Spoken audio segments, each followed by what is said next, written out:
Good morning, everyone. Good evening, good afternoon, wherever you are, and welcome to this week's weekly energy boost. My name is Elisheva, and I am here with David this morning, and we are discussing this week listening to signals. I think one of the number one questions we get is, how do you know when to? How do you know which is right? How do you know what's the best thing? And the truth is, there is a lot of wisdom, a lot of understanding, a lot of guidance that the wisdom of Kabbalah provides on how to gauge when, what, how. One of the things we're going to be talking today about is just that. And hopefully by the end of the episode, you will have not the answers that you need, but at least the approach that will support you in being more in tune with your inner compass. The weekly energy boost is just that, a boost for your energy this week. David and I, and sometimes a guest, we share the most practical and powerful wisdom and tools that we can find that's worked for us and for the people that we work with. So you can have not only the best week, but so that you can take those lessons into your life and make them work for you all year round, all lifelong. So we've been speaking this month. We opened a series last week really around last week was about wholeness, but really what we're focusing on is wellness, how to combine the energies of growth and health and wellness into both our spiritual and physical well-being. So today we're really talking more about the resolving the conflict between the body and the soul. One of the first things we talk about in the beginning classes of Kabbalah studies is the fact that we have those two consciousness within us at war. Maybe war is a bit of a harsh illustration, but there is this pull between the body and the soul that is really what creates most of the conflict in our lives. Even if you've ever felt like in a relationship, you've had a challenge. At the end of the day, if you really look at it, the challenge is that your body wants something, and your body includes your ego, your selfish desires, even our emotional state, according to Kabbalah, is associated with the physical body. And our soul, which is our higher self, our more elevated self, the part of us that really sees the big picture and is able to look at an argument or a conflict and say, you know what, it's not worth it. That conflict between the body and the soul is actually the problem, and the relationship itself is not the problem. So what we want to break down for our listeners today is really how to resolve that conflict, where first the conflict comes from, how to resolve it, and some tips and tools, maybe even some success stories around how to navigate that. I also asked our followers on Instagram to share with us some questions, so I'll be pulling from that as well. Very nice, very nice. So where do we wanna start here? I think I think one of the ways that we can address this is a lot of times people have pain in their body. You want to go there? Is that what you want to say? Absolutely. Yeah. Okay. So people have pain in their body. We all do. I do. I did this week even, and a lot of times people ask me, why did this happen? Why does that happen? And if you can think about in your own life, if you're going through that now, or you recently have, your body was trying to tell you something. Without knowing the person more intimately and knowing what's going on in their lives, the general response to it is that there's some kind of incongruency between what you want to do and the path that the universe has set out for you. And those who have bigger desires or are moving at faster speeds will experience those signs and messages more frequently and in a bigger way. So for example, I'm just giving an example. A person says, I want to start enjoying my life and enjoying the moments as opposed to working so hard and being on the hamster wheel where you feel like you're just jumping from one thing to another. A person will either feel that they have this desire, say that out loud. Sometimes they share it with us, they share it with a mentor, a friend, and they even ask for help, and they say, well, how do I do that? So they put that energy out there, they put that vessel, that desire out there, as the Kabbalists say, and then they move on with their life, and they look for ways to make their life better. But what's happening now is when you say something, even verbally or deep down inside, when you make that intention known to the universe, you're asking for the universal power of good, which is the light of the Creator, to assist you in that process. So if you now do any type of action which is going against what you said you want to do, the universe starts to send you messages. And I talk about this in Kabbalah too, that there's 4 levels of messages where the universe is trying to tell you you might be on the wrong path. The 4th level of it is when it's in the body. So the first level is more of a hint. Sometimes that's when a friend will come to you and tell you something, or you hear something, you hear it on our show, on our podcast, you'll hear it and you'll be like, oh, that's a good message. I should do that. So that's like the hint. That's the first level. That's the first phase. Then the second and the third, it becomes a little bit more in your face, a little more intense. And the 4th is the one we usually listen to the most. We don't deny it unless we do deny it. Then it goes to the 5th stage, which is death. But the 4th stage is it's in the body. The body's talking to you. The body's trying to tell you something. It doesn't mean you're a bad person. It doesn't mean you're doing something wrong, by the way. It just means an adjustment is required, because if you're supposed to go in one direction and you turn 1 degree to the left, in the beginning it doesn't look like you're far off the mark, but over time you will distance yourself from the path you need to be on. So that's the general answer to when the body has pain. And there's so many books about like, oh, this means that, and back pain means this, and leg pain means that, and Kabbalah talks about it, and a lot of other people out there talk about it, and it's accurate. So those are more the details. But ultimately, we need to know if I'm feeling something, there's a signal. I need to pause for a moment and understand what the signal means. Right. The universe, the volume on the universe fluctuates from whisper to 2x4, right? At a certain point, and I think that that's something that a lot of people experienced in this past year, is a situation where they could no longer ignore what was going on, right? So part of the, I guess, the function of the universe, you might look at that 2x4 as punishment or as a bad what sign. You mean by the 2x4? That you get whacked upside the head with with something chaotic, something that's forcing you to change rather than giving you the choice, the options. I can think of so many examples where, a person is sitting there and is looking, okay, well, I can quit this job. And this is we're talking about more internal choices, but a person can quit this job and move on to the next level, or they can stay comfortable where they are. Sure. And so you see those 2 examples and you fluctuate between the pros and the cons, and you make your lists and you ask your mentors. And at the end of the day, you either take the leap or you don't. But that kind of choice is a lot more comfortable than you get fired and you can't pay the bills, so you've got to take whatever job comes your way. The point is that it's a lot easier. The Kabbalists use the term mercy. When you're choosing change, when you're choosing growth, the path is much more merciful. You have a lot more, not only what I would call support from the universe, but it goes easier. It goes smoother. The hardest part is the choice. And once the choice has been made, it's sort of like a gliding into the next level.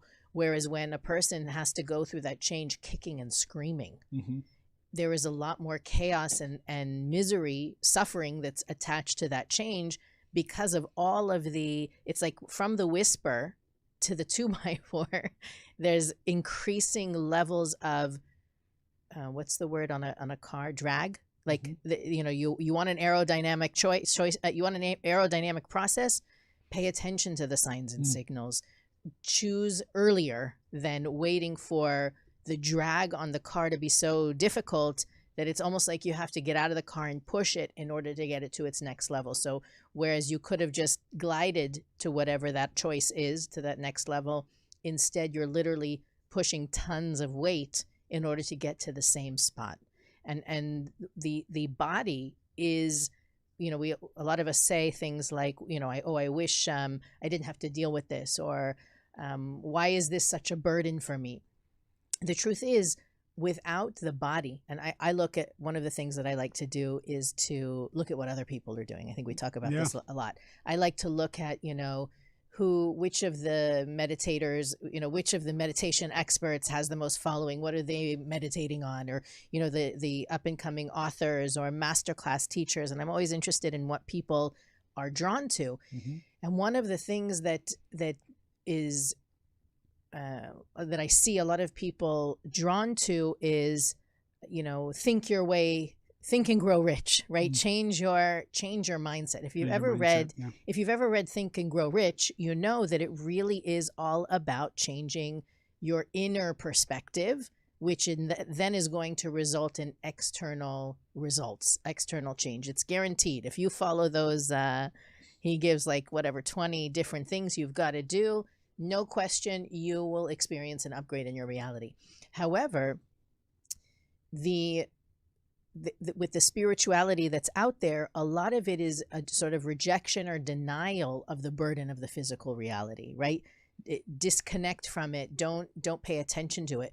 Kabbalah teaches we need our bodies, that without our bodies, we actually cannot make progress spiritually. At least there's a very deep study about this, about how eventually the body will be the vehicle by which we achieve total oneness with the light force of the Creator. That's maybe for another episode. Mm-hmm. But the idea is that we need our body. Our body is we say our body is a temple, right? It is spiritual work to take care of your body and to honor it. We are not here to deny it. There's no sleeping on coals or push pins. There's no flagellation. The idea is that by my will controlling my body becomes a vehicle for expressing my soul. And it's a very difficult, I shouldn't say difficult, it's very simple. Yeah, that's what it is. It's not easy, but it's simple. The more I can be in tune with what's going on in my inner world, the greater sense of purpose, fulfillment, and control I'll have in my outer world. We also talked about 4 phases where the universe gives you messages. We also have 4 phases inside of us. The concept of 4 phases is very deep in Kabbalah, and we talk about it in our classes. And maybe just to share a little bit of that depth and use some of the Kabbalistic phrasing, because the phrasing has energy. Sometimes we might use words in Aramaic or Hebrew from the original texts from thousands of years ago, also because the Kabbalists say that even though we're saying in English and saying it in a fun and relatable way, because we want to relate to our audience, we also want to draw from the original text and the sourcing. So it says that these 4 phases also apply to the 10 dimensions, without going too deep into it. And the phrasing is called Chokhmah, Bina, Zerampin, and Malchut. And what it really means is that Chokhmah is the person's thoughts. It really starts with our thoughts. And it really, there's even a stage before that, which is like the intention of the person, but we're not going to go there. It just starts with the thoughts. As soon as you start having certain thoughts about something, it's already your energy is being expressed in this world. And this is why, if the thoughts that come are not corrected or dealt with, if they're negative thoughts, the universe already starts to oppose you and interact with you based on what your thoughts are. And this is why thoughts are so important. Sometimes people dwell on negative thoughts. Have you ever had a morning where you just woke up and you got into that kind of stressful situation? You started having thoughts about someone or something, and you're kind of cursing them in your mind, and you're upset with them, and you're having a dialogue in your head. I call it we do this in the shower a lot, where we're just like sitting there under the hot water and it's melting you, and just like thinking about something over and over again. Already what you're doing is you're telling the universe to interact with you. If it's negative thoughts, you're telling the universe, okay, I know this isn't good, but I'm not going to stop it. You need to stop it. You need to do something to wake me up. And then from the thoughts, it goes to kind of the feelings, what's in your heart. And this is Sometimes it happens to me that I don't even remember why I'm in a bad mood, right. but I just know that I've been harping on some conversation I wish I had done better, or what I'm going to say next time. Right. And I'm like, wait a second, why do I feel like this? Right. Right. And there's very subconscious stuff that starts even what we call at the level of the Keter. But let's go to the second phase. It's the feelings. And this is kind of what's in your heart. So the thoughts usually lead to, so then you feel a certain way, right? So once you have a lot of negative thoughts, you have to feel a certain way. And Bina has two parts. There's an internal and external part. So internally you feel a certain way. And then there's an external part which you can see on the face of someone. You know, when someone's feeling something, even if they're not talking about it or expressing it, and they're trying to have a poker face on, there's an energy that comes on their face, because in Hebrew, the word for face and the word for internal are the same letters, right? Panim and Panimi. So basically, this is where all secrets of palm and face come about, which probably should do a whole show on that, which is you can tell from the energy on someone's face, from their physical expression, but also their spiritual energy on their face, what they're feeling and what's going on inside of them. And we all have this intuition, we can see it. This is the second phase, where then it's your feelings and your emotions. And people who are dwelling in negative feelings and emotions for long periods of time without proactively trying to do something about it, that's another signal you're sending to the universe. And that's why sadness often attracts sadness, and feelings of despondency or victim consciousness often attracts more abuse and more difficult situations, which then make you feel more like a victim. And then the third and the fourth phase are the obvious ones, which are voice and the words we speak.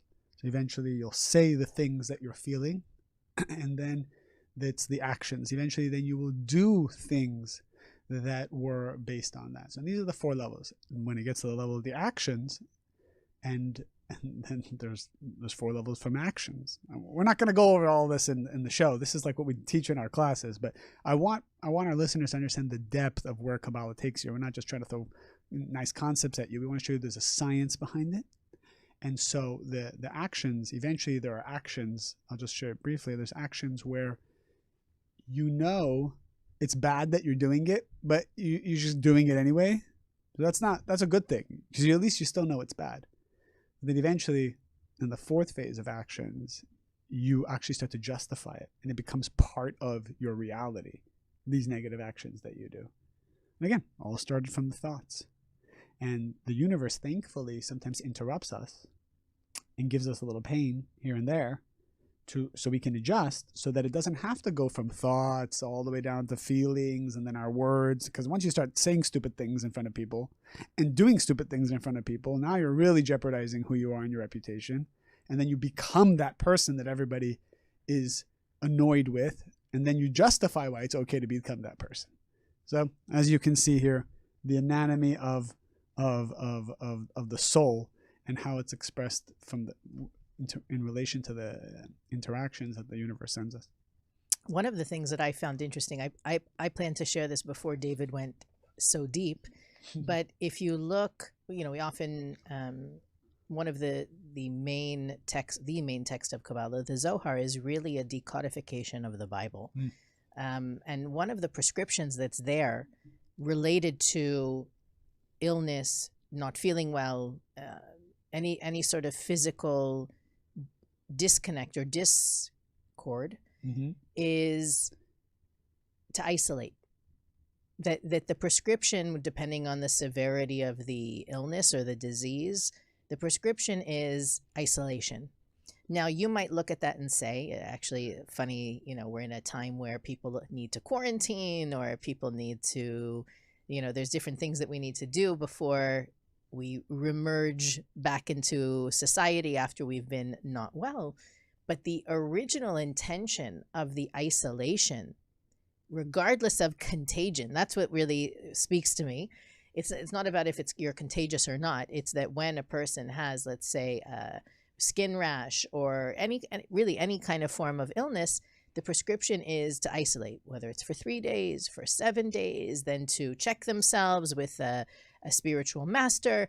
But the idea of the isolation isn't about contagion.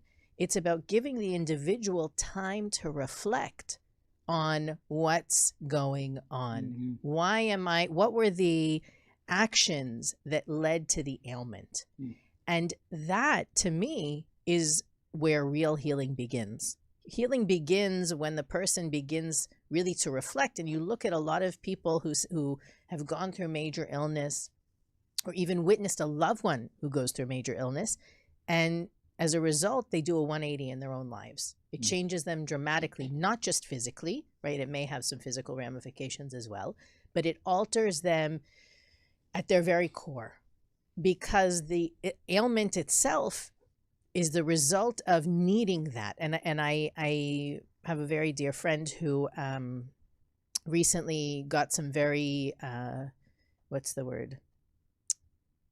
Unfortunate test results, and wasn't, has different, for different reasons, was very distraught by it, family history and different things like that. And so we talked about what's the best way, not just to make sure that these numbers change in the test, but that the universe doesn't need to send any other test results like this. It wasn't even to the point of illness. It was really just a point of doctors saying bad things. And what was amazing to see is that this person took it to heart, not as, yes, there are certain physical things I need to do to be healthier, but that's just one slice of the pie. The universe is really telling me, and I'm not telling you, I'm not using this example to tell every one of our thousands of listeners these are the things you need to do, but it was an opportunity to reflect on, there are certain things I know I should be doing that I don't. Setting more healthy boundaries, taking better care of myself, honoring the parts of myself. I know something I have a conversation with a lot of students is, especially when we become parents, we forget about the hobbies and the joys, the things that we enjoy in life, because our time and energy gets consumed by keeping things that we love very safe and Sure. Healthy and growing and in the right environment. So eventually those kids grow up and they, quote, leave the nest, and then parents are just sitting there like, what are we going to watch tonight? Rather than remembering they loved nature, they love music, they love painting, they love whatever it is that they love. And so it was really it ended up becoming this renaissance, or it's still a work in progress. And I think that's one of the main things that I see in people, those of us who are spiritual and studying Kabbalah, even, we end up, we know what we need to do. We know it's going to be uncomfortable. We hold our breath through it. And then we get to the other side of it. And we say, okay, I did it. Right. And then we're relieved because we did the uncomfortable thing. The real goal is not to brace yourself, get uncomfortable, do what's hard for me, and then go back to being comfortable.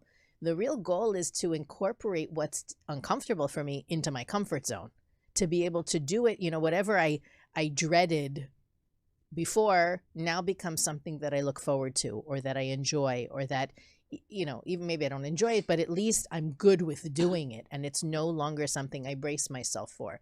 So in doing that 180, it's not about, okay, I've got to do it just until the next test. And then hopefully when the test is over, I actually watched a TV show yesterday where the person, some of you I'm sure know the show, the person went for catheterization. Catheterization, like a heart, a stent. Okay. And the doctor said, did an EKG and said, you know what, you don't even need to do this anymore. And the first thing he did was he went and smoked a cigarette. Because before, when the doctor told him he was getting sick, he stopped smoking. But the moment he heard he was okay, he went and he grabbed the cigarette. Right. That kind of temporary, I'm bracing myself, it's difficult for me, and then when things are going to go back to normal, I'm going to go back to my negative or destructive ways. That is going to ask the universe to bring a 2x4 as well. Right. This is a deep concept. This is called the central column, where oftentimes we are one way when things are good, and then another way when things are bad. And if a person wants to know what's the universe trying to tell me, well, one thing that the universe is trying to tell everybody is to get to that equilibrium where you view the darkness and the light both as one, and you feel acceptance and joy in both equally. Because what we do usually is we get overly excited when we start to get signals that things are going our way. And we get sad and have anxiety and fear when they don't go our way. And we're always reacting as a result.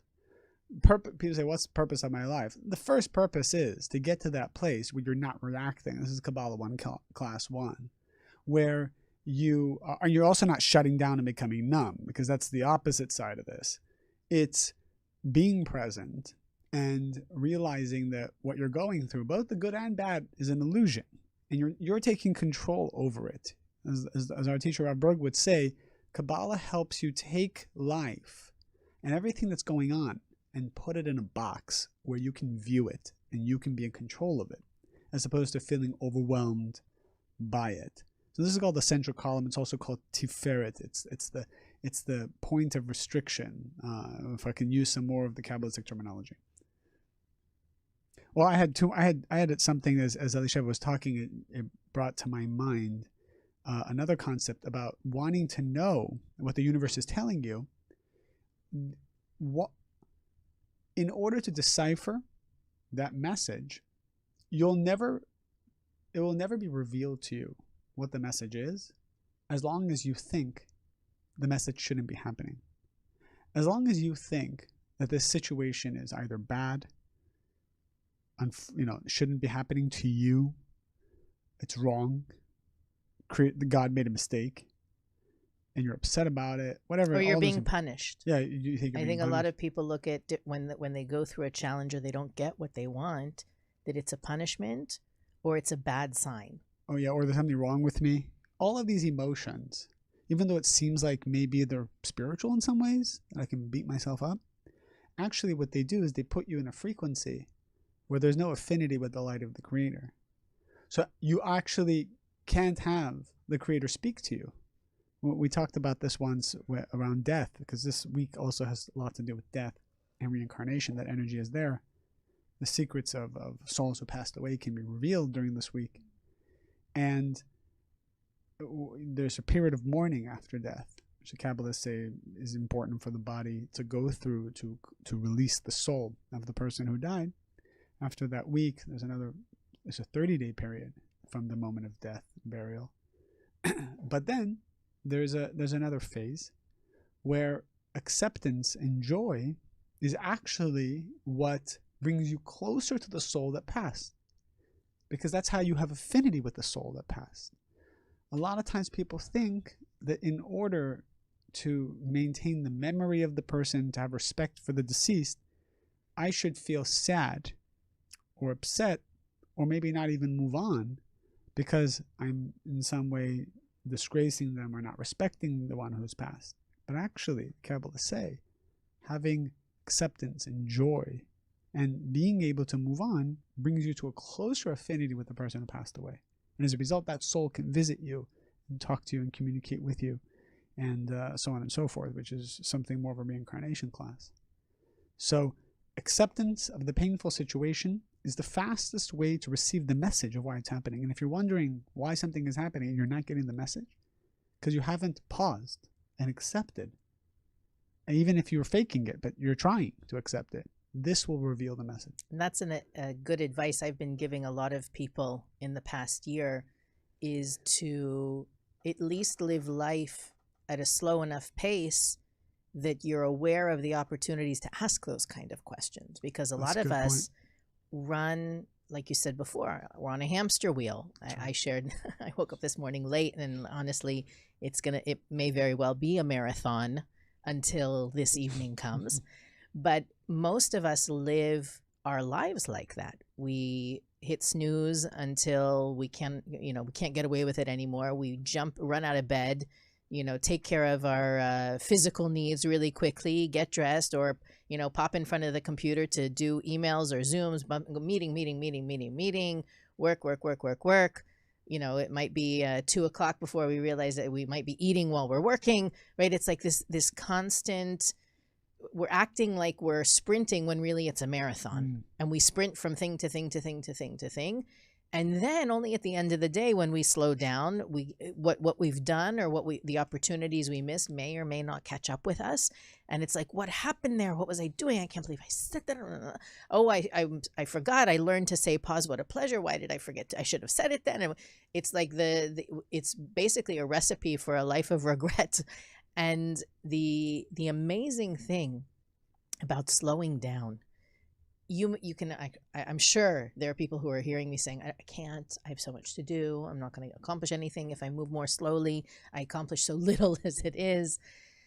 The act of slowing down, and this is very much in connection with the body versus soul challenge, is that we're ignoring the signals because we're moving so fast, right? Imagine yourself driving 70 miles an hour down the highway. You're not going to see all the advertisements and the signs, turn here, stop here, last rest stop for the next 50 miles. You're not going to see those signs if you're going so fast. The idea is that if you are slowing down, not because you have to, and that goes back to, again, the whisper versus the 2x4, choosing to slow down is actually a way to ensure that you have the ability to pause and say, why is this happening? This is not the first time I've heard this feedback. What can I learn from it?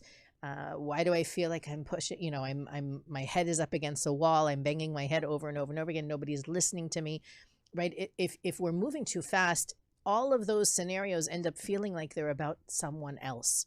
Someone else is not doing what they're supposed to. Someone else dropped the ball, when really the whole, as we say, almost every week, everything that's happening in my life, in my movie, is orchestrated for me. If I'm fast forwarding all the time through the important parts, just because I've got stuff to do, or, I have a deadline to reach, or if I don't get home in time, dinner's not going to be ready. There's so much that we allow to be relegated by if I don't, when I don't, that racing mentality, that we miss the real opportunities that are being given to us to listen, not only to our body, but to the signs and signals that are constantly broadcast by the universe. Eventually, if it comes to my physical body, it's already an indication that I missed some messages that were given to me along the way. And I think that one of the big things we want to focus on, especially, this month, is a tremendous opportunity. The reason we're bringing these ideas to everybody's consciousness is because this is a month where we can achieve that spiritual healing that then results in greater physical well-being. They're not two separate departments. Maybe in our mind, we say, okay, here's health, and here's spirituality, and here's my career, and here's finances, and here's my family. No, in the spiritual realm, it is all one. There are no dividers or compartments. So by bringing an increased spiritual well-being, we're enhancing the longevity and the wellness in every other area of our life. Now, the average, I would say, quote unquote, person, and then I'll give the mic back to David, looks at spirituality as a hobby. It's something that I'll do when I have time. When I have more time, I'm going to read more. I'm going to study more. I'm going to meditate more. The opposite, you're hearing it from a mom to a lot of kids who have various demands, who works a full-time job that often means working in the evenings. The slower that you move, the more you accomplish. I promise you. It's tried and tested. You have my stamp of... That's only for people who move fast, though. That's also true. But I feel like if you're slow by nature, the more titles you have next to your name, chances are you're moving faster and doing more and thinking less. I'm suggesting the more consciousness you inject, the more time you make. That's really the key. The more time you make for spirituality, the more time you have for everything else in your life. Yeah. David's speechless. I had something to say there. Well, no, I mean, I have something else I can. I do want to say a lot of engagement on our feeds here, and always appreciate when you guys create engagement, ask us questions, let us know what you think about certain things that we say, because we gauge very reactively, actually, based on what you feel and what you want. We want to provide for you, and then of course when you share and you broaden the audience. We always get these emails. I got something recently. I get a lot of these messages, a lot on my Instagram and stuff, like, oh, I just started listening to your show. Friend of mine shared this, and they have no prior background in taking Kabbalah or Kabbalah 1, which it used to be that people would study this wisdom first studying Kabbalah 1. That was the way that people were always introduced. And I think now we're creating a platform relating to more people who don't actually have to take a structured course can learn this wisdom through our podcast, through our show. I have questions from that people wrote. Actually, we have a few questions that are actually the same question. Yeah. And so the question that I posed on the Weekly Energy Boost Instagram account was, when is it hardest for you to know what to do? And what's interesting, I mean, us. Yeah.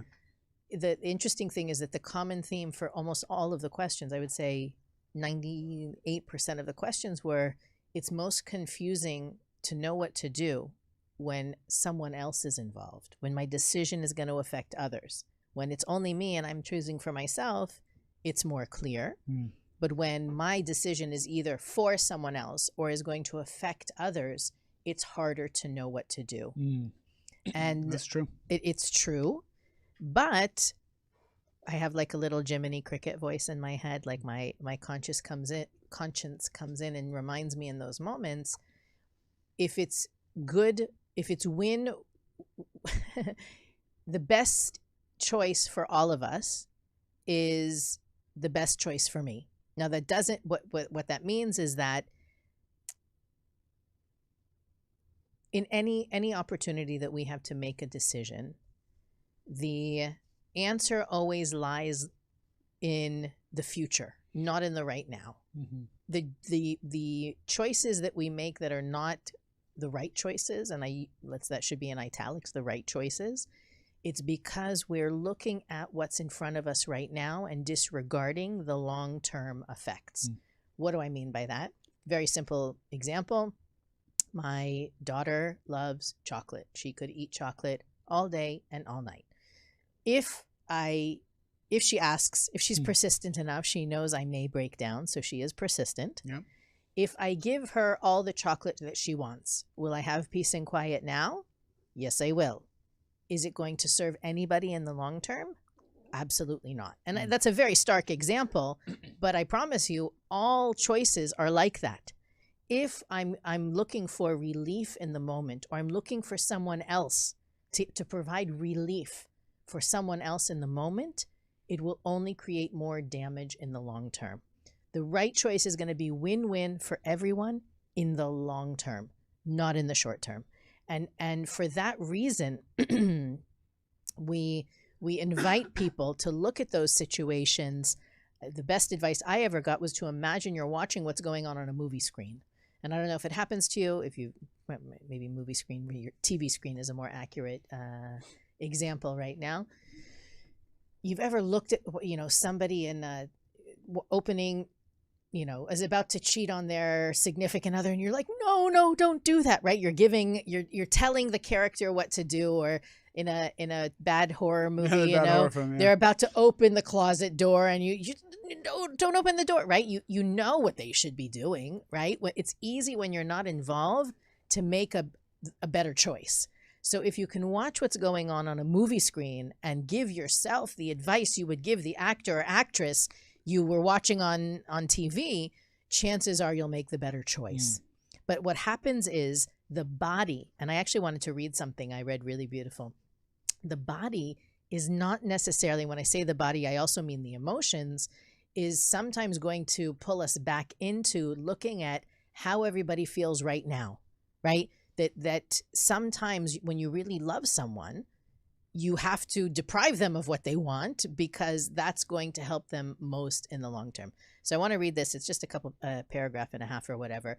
An article that I found. Again, I've been sharing different things that I'm reading in order to prepare for each episode, and I think this one is particularly beautiful. Is this another poem? It's not a poem. Oh. No, it's an article by Karen Berg. She says that life is a lot like walking up the down escalator. If we stop climbing and making effort on our spiritual path, we can feel as if we're slowly moving downward.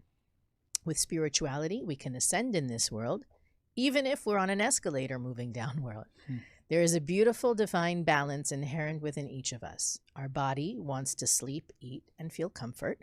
Our soul, however, pines every day for union with the Creator.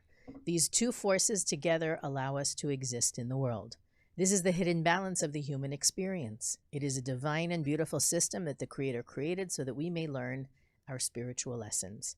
If it were not for the desires of the body, we would not be able to fully develop our divine attributes of love, care, and concern for others. It is the existence of the night that allows us to understand and appreciate the day.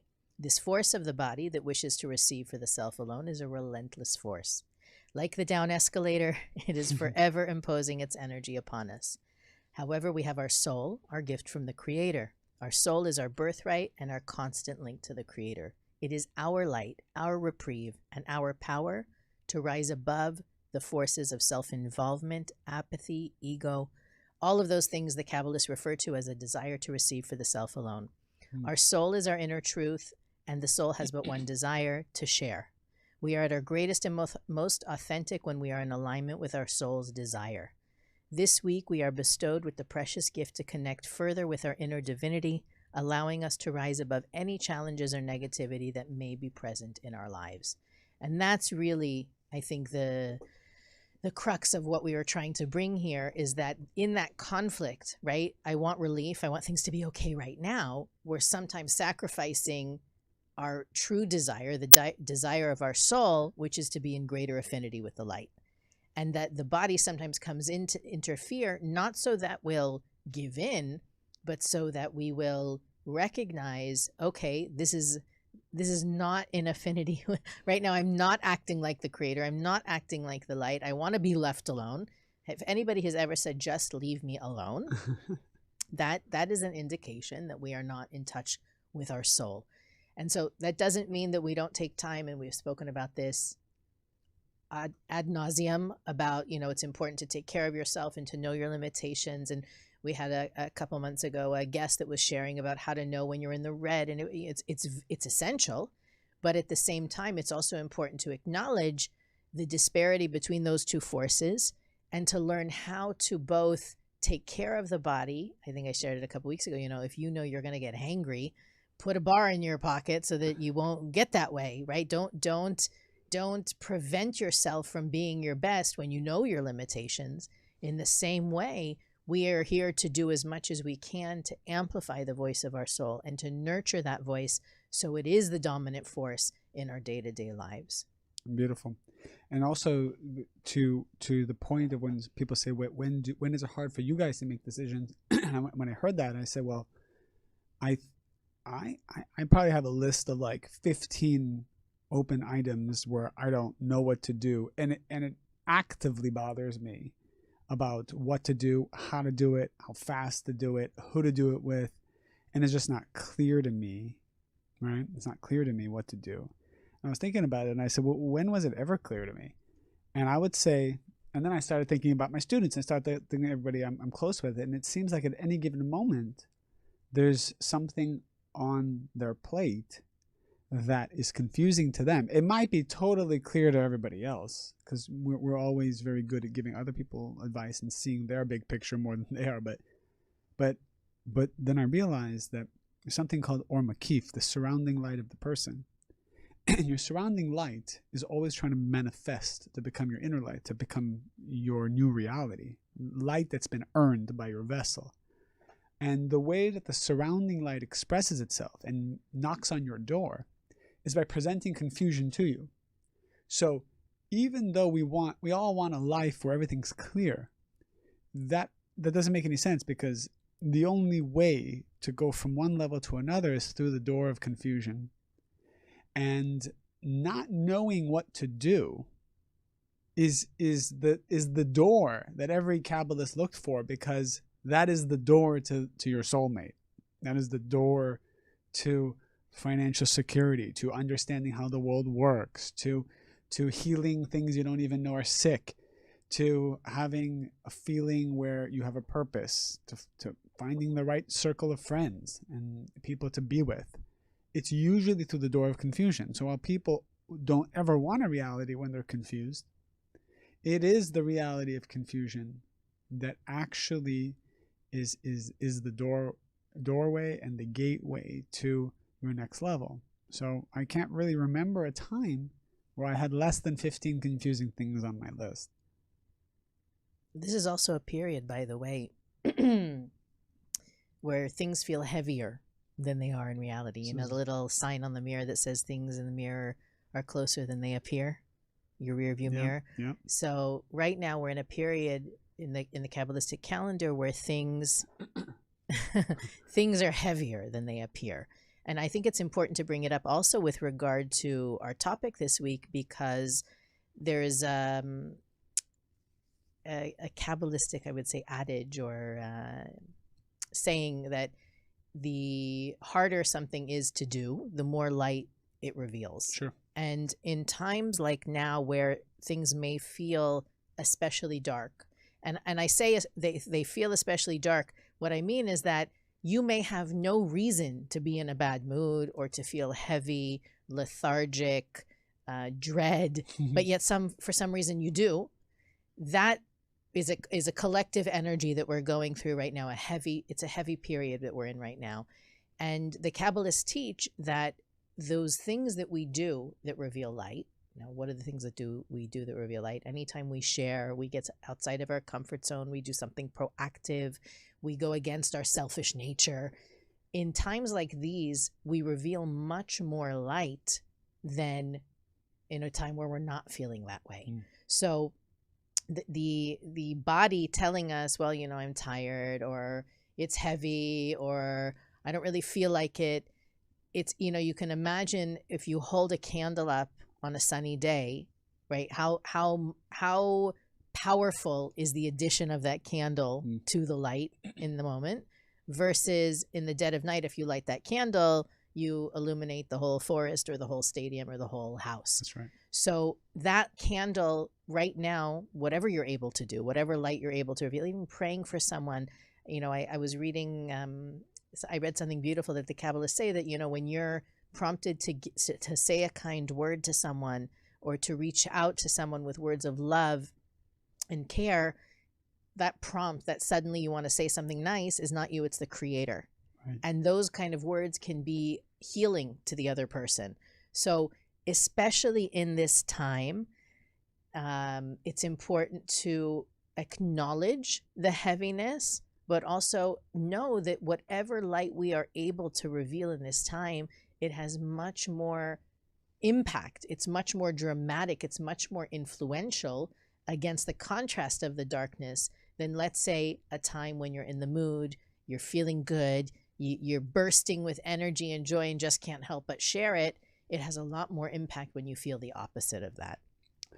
So I'm really excited about the next class I'm going to be giving that I want to share with everybody in case you would like to come. I would like to bring you can't, there's nowhere to go. It's just to show up on your device. I give this amazing class, my favorite class to give, probably every 4 or 5 months. And this is the next time I'm giving it. I had over 1,000 people for the last one, which was such an amazing thing. And it was the Kabbalah one that I did globally. So the next one I'm going to do is April 27th at 4 p.m. Pacific. 4 p.m. Pacific, 7 p.m. Eastern. I have no clue what time that is for Europe or London, which we normally give that time. But if you would like to join, it's going to be a phenomenal class. This time we're going to do it differently. We're going to do it on Zoom, so that you'll get a special private Zoom link where we can all see each other. And normally it's more of a webinar, but this is something we're all going to see each other. I want to do more Q&A where we bring people on and we workshop. I'm also going to teach it differently. Elisheva knows, kind of frustrates her because I think she created an awesome curriculum and I like to deviate from it. Elisheva worked tirelessly on creating a Kabbalah 1, 2, and 3 curriculum. And 4 and now 5. I'm sorry. Oh yes, there's a Kabbalah 4 and 5. And what I like to do is look at that curriculum so I know what not to teach. Because if I'm not saying pause, what a pleasure, at least once a day with David, I've not done my spiritual work. Exactly. I'm here to elevate Elisheva.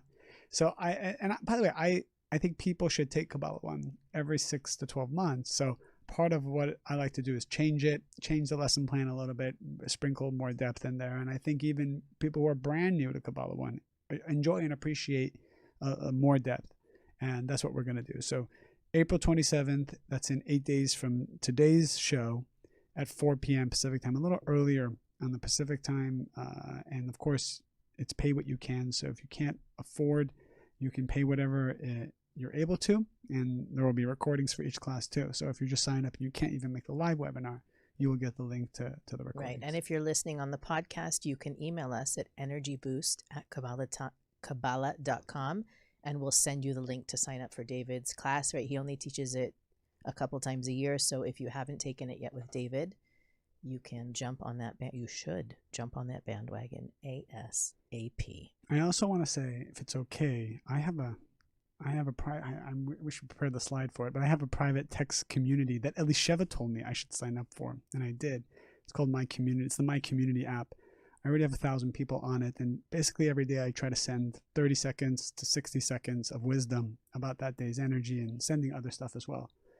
If you would like to join it, all you have to do is, I don't know if you can make a slide for this really quickly. No, it's not going to happen. Not going to happen? Okay.